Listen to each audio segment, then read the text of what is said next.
जय जिनेंद्र गुरुजी। जय जिनेंद्र बच्चों।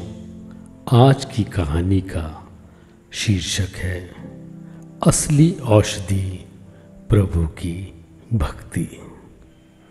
बच्चों, राजकुमार रत्नशेखर बचपन से ही धार्मिक प्रवृत्ति का था।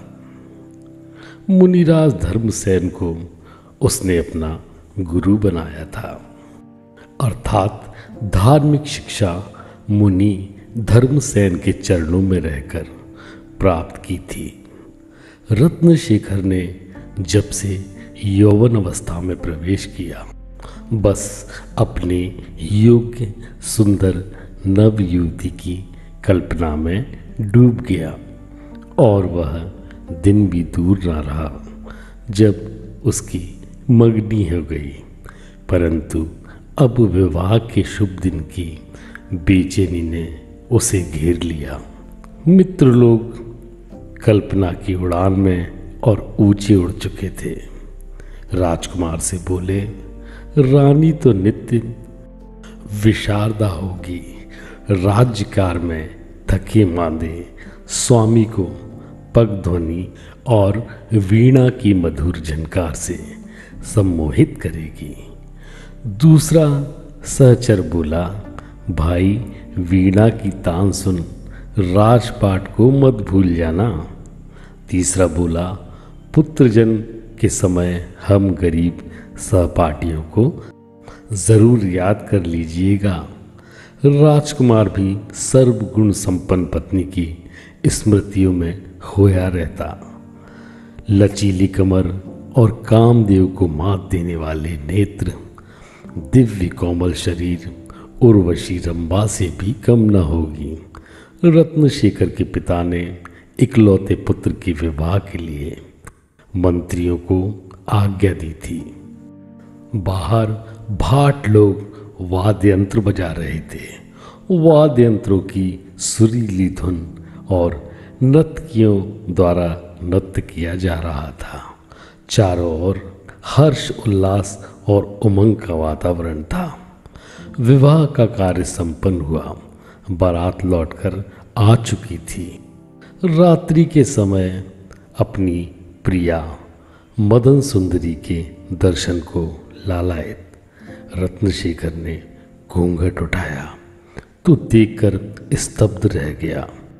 सिर पर खड़े छोटे छोटे काले भूरे बाल, कम चौड़ा ललाट, पतली जंघाएं, चपटी नाक, सर्वांग में छितरे रोम, मवाद बहते हुए कान, गलित कुष्ठ के धब्बे। यह देख रत्नशेखर रोंदी हुई आवाज से बोला, देवी, मैंने अग्नि के समक्ष तुम्हें अर्धांगिनी स्वीकार किया है। तुम्हारी पीड़ा को भी अब अपनी पीड़ा समझूंगा और उससे दूर करने का प्रयास नहीं करूंगा। मदन सुंदरी को गलित कुष्ठ की बीमारी ने घेर लिया था। रत्नशेखर अपने गुरु धर्मसेन मुनिराज के चरणों में जा पहुंचा तथा मुनिराज से पूर्व में ही प्राप्त महाप्रभावक भक्तांबर जी स्तोत्र के 32वें व 33वें काव्य का तन्मयता से पाठ करने लगा। पाठ करते करते देखता है कि जिन शासन की अधित्राष्ट्री पद्मावती देवी ने कहा, वत्स, तुम्हारी उम्र तपस्या के योग्य नहीं। तुम्हारे वृद्ध पिता मृत्युशैया पर अंतिम सांसें गिन रहे हैं।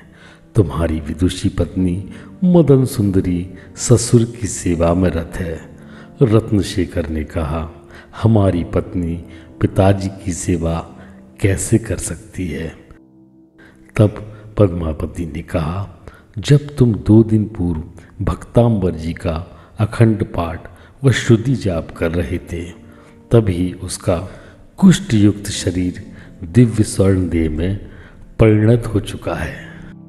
रत्नशेखर प्रमुदित हो धर्मसेन मुनिराज के चरणों में गया।